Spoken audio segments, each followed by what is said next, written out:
वह भी गुण में बदल जाएंगे, ऐसा नारद जी कह गए और धीमे से पार्वती जी की तरफ इशारा कर गए।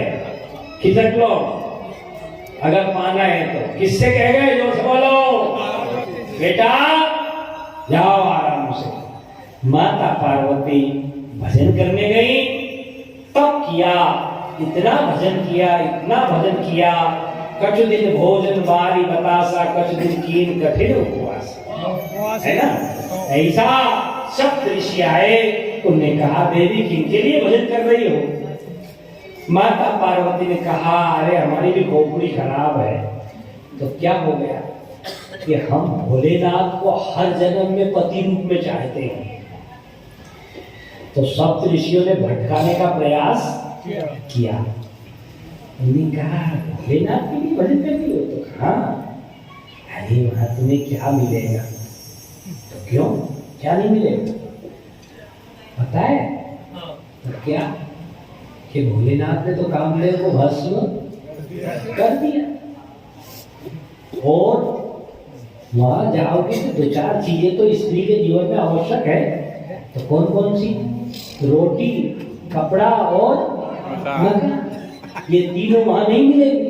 तो फिर क्या मिलेगा कि खाने के लिए तो कंदमूल फल, रहने के लिए गुफा और पहनने के लिए आगंबर बागंबर। वहां रोटी कपड़ा मकान का पता नहीं। इसलिए छोड़ो भोलेनाथ के भजन को। तो फिर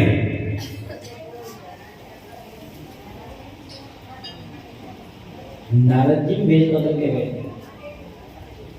परीक्षा तो लो भरत कितनी निष्ठा है। माता पार्वती ने कहा कि मैंने भोग के लिए भगवान शंकर का भजन नहीं किया है। कामी व्यक्ति अच्छा होता है कि निष्कामी अच्छा होता है? निष्कामी है। लोभी आदमी अच्छा होता है कि त्यागी अच्छा होता है? त्यागी। महाराज ऐसे पति तो सौभाग्य से मिलते हैं। कथा तो नहीं कहना चाहिए था पर याद आ गई मुझे। रामकृष्ण परमहंस जानते हैं? स्वामी विवेकानंद के गुरु। किनके गुरु? विवेकानंद के, है ना?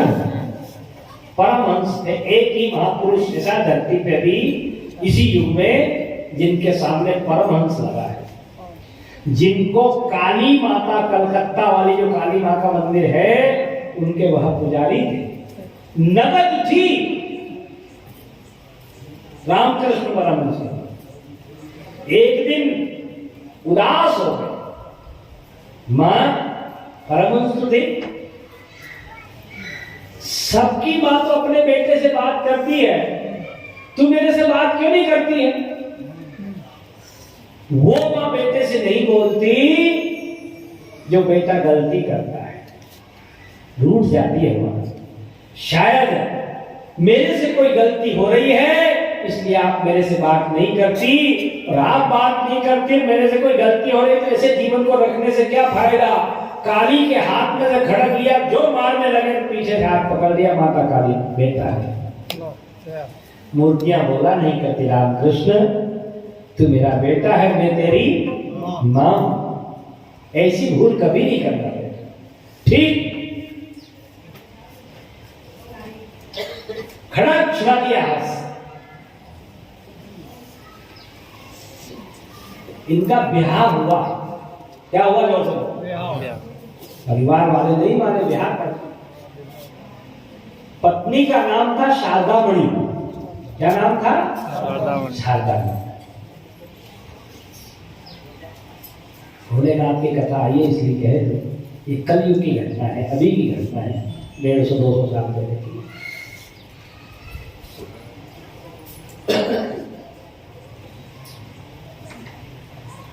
दुल्हन के माथे पे मोर बंधा है। रामकृष्ण परमहंस के माथे नहीं बंधा था, गाड़ी बाड़ी नहीं बनवाई थी। फिर अब जब शारदामणि पत्नी बन के आई तो हाथ जोड़ के रामकृष्ण परमहंस कहते हैं कि देवी एक मेरी प्रार्थना है। तो क्या? क्या आप मेरी पत्नी तो बन रही हैं, लेकिन जो पति सांसारिक सुख आपको मिलना चाहिए पति का, वह मेरे पास नहीं मिल पाएगा, क्योंकि मैं काली का भक्त हूँ। काय का भक्त हूँ? जोर से बोलो। काली का भक्त हूँ, और मुझे हर माँ बहन में काली माता दिखती है, मेरा स्त्री भाव भर नहीं पाता है। अगर आप चाहो तो मैंने आपके साथ फेरे डाल दिए हैं, पर अभी आपको मैंने छुआ भी स्पर्श नहीं किया है। आप अपना जीवन साथी कोई दूसरा निर्णय ले रहे हैं। ये शब्द नहीं थे रामकृष्ण परमहंस की पवित्र वाणी, और पवित्र दृष्टि से जब शब्द निकले तो बाण की तरह माता शारदा माणी के अंदर चले गए। उनके अंदर की सारी कामनाएं खत्म हो गई शब्दों के बाण के बाद, सारी वासनाएं समाप्त हो गई। उनने कहा, स्वामी, कामी व्यक्ति से तो कामी औरतें पुरुष करती हैं, आप जैसा मुझे सेवा करने के लिए जीवन साथी मिला है, यह तो मेरे जन्मों जन्मों का पुण्य होगा, तब ऐसा पति मुझे मिला है। चरणों में पड़ गई। उन्होंने कहा, जीवन पर्यंत अंतिम श्वास तक मैं आपसे यह कामना नहीं करूंगी कि आप मुझे वासना से स्पर्श करें। ठीक, अब परमहंस तो थे ही, पूरे दिन भगत आते, उनकी इच्छाएं पूरी करते रहते, आशीर्वाद देते रहे, झाड़ा फूकी करते रहते थे। उस समय थोड़ा इतना उन्नत देश नहीं था, अपना पिछड़ा हुआ देश था, मुसलमानों से शासित रह करके अपन लोग गरीब थे, क्योंकि इनने अपने ऊपर टैक्स संसार के सबसे ज्यादा लगा दिए थे, अपने को संपन्न होने नहीं दिया मुसलमानों ने। फिर बाद में थोड़े बहुत अंग्रेज आ गए थे, अंग्रेजों की इतनी गलती नहीं रही है। और बता दूं मैं आपको, अंग्रेज इतने गलत नहीं थे जितने मुसलमान गलत थे। ठीक, मुसलमानों ने अपना नुकसान ज्यादा किया है, अंग्रेजों ने कभी कोई ज्यादा नुकसान नहीं किया, शासन तो किया है। और एक कान में कह दूं, वैसे तो व्यक्तिगत रूप से कहना चाहिए था, लेकिन सामूहिक रूप से कह दूं, नहीं कह दूं, हिम्मत हो सुनने के लिए कह दूं। अंग्रेजों ने तो कैकेयी को जो कलंक लगा राम जी को वनवास देने का, वह कलंक अपने पे माथे पे लिया है। लेकिन कैकेयी माता ने राम को वन भेज करके अच्छा किया कि बुरा किया? जोर से बोलो। अच्छा किया। खुद के माथे पे तो कलंक ले लिया, लेकिन समाज के लिए अच्छा हुआ कि बुरा? अच्छा हुआ। कोई दिक्कत तो नहीं। ऐसे ही अंग्रेजों ने अपने भारत में आकर के शासन अपने से नहीं लिया था। आपको याद हो तो दिल्ली के दरबार में कौन बैठा था उस समय? वही बैठा था ना, मुसलमान। नाम नहीं हुआ उसका, अच्छा नहीं। कौन बैठा था? मुसलमान बैठा था। उसका राज छीना है।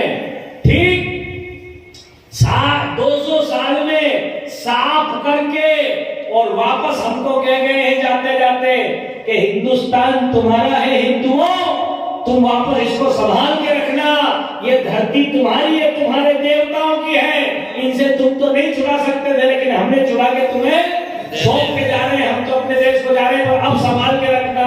फिर भी हमसे संभालनी नहीं है। 100 साल भी पूरे नहीं हुए, आपस में लड़ने लगे, इतरा गए। अगर 1600 में, 1500 में, 1600 में मानसिंह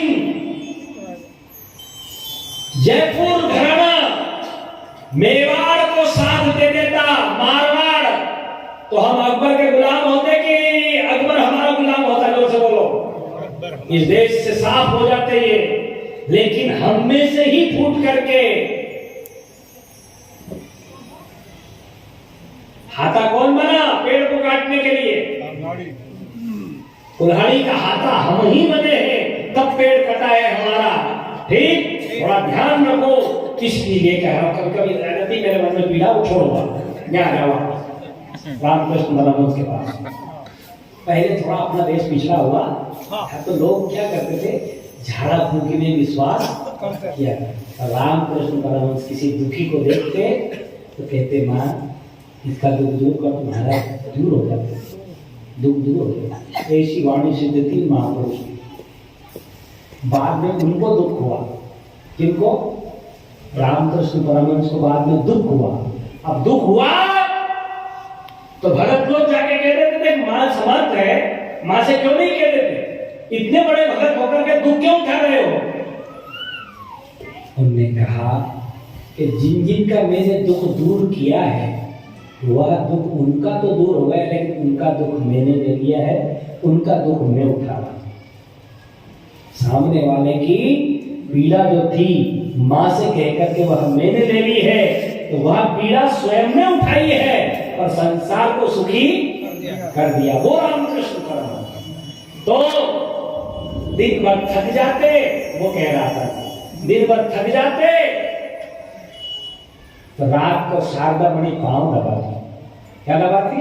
पांव दबाती। दूध का गिलास ले जाती, दूध पिलाती। अब बुरे लोग तो हमेशा रहे हैं धरती पे, रहे हैं ना, तो काना फूसी करने लगते, दिन में ढोंग करते हैं, माँ माँ माँ कहते हैं, शारदा माँ शारदा माँ शारदा माँ कहते हैं। रात में अकेले में जाती है, दूध पिलाती है, पांव दबाती है, पाखंड है। भक्तों ने जाके कहा, जो उनके अनुयायी थे, अनन्य थे, महाराज ऐसी चर्चा बाजार में होती है क्या? माता जी यहाँ आती है शारदा मणि? तो हाँ आती है। दूध पिलाती है? तो हाँ पिलाती है। हाथ पांव दबाती है? तो हाँ दबाती है। तो फिर कैसे? तुमने कहा भैया, जब बेटा थक जाता है ना, तो माँ भी तो अपने बेटे को सहलाती है, माँ भी तो उसे दूध पिलाती है, माँ भी तो उसका थक जाता है तो उसकी थकावट को दूर करती है। ऐसे शारदा माँ मेरे पास आती है, मैं थक जाता हूं तो मेरा दुख दूर करके और विश्राम कर लेती है। क्या डर था क्या उनको समाज का? लेकिन कहां से? हृदय से त्यागा। कैसे त्यागा था? और त्यागा नहीं था, मन में वह विकार ही नहीं था स्त्री का, क्योंकि हर स्त्री में काली मां का दर्शन, काय का दर्शन होता था। ऐसे रामकृष्ण परमहंस। तो यह तो कलयुग की बात है। माता शारदा मणि ने कहा, यह मेरा सौभाग्य है। वासना की दृष्टि से तो हर स्त्री पति से ब्याह करती है, लेकिन मैं एक सौभाग्यशाली सुहागन हूं जिसका पति निष्कामी है। क्या है? निष्कामी। उनमें ही माता पार्वती ने कहा कि ऋषियों, जन्म कोटि लग रगन हमारी,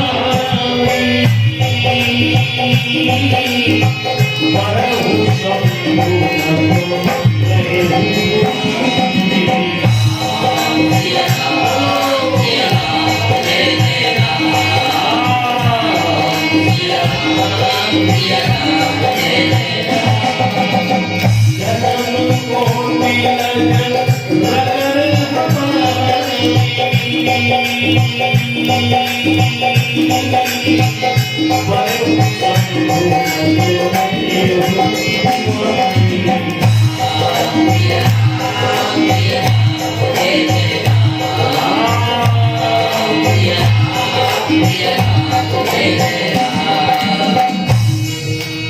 ब्याह करूंगी तो भोलेनाथ से, नहीं तो कुंवारी ही रह जाऊंगी और किसी से ब्याह नहीं करूंगी। ऐसा पर देखा, सब ऋषियों ने प्रणाम किया कि आपके प्रेम और आपकी निष्ठा को हम साष्टांग दंडवत करते हैं देवी, आप साक्षात जग जननी भवानी है। ऐसा प्रणाम करके यह तो चले जाते हैं। ऋषियों ने, मुनियों ने, देवताओं ने भोलेनाथ से जाकर के आग्रह किया कि आपके निमित्त पार्वती जीवन हार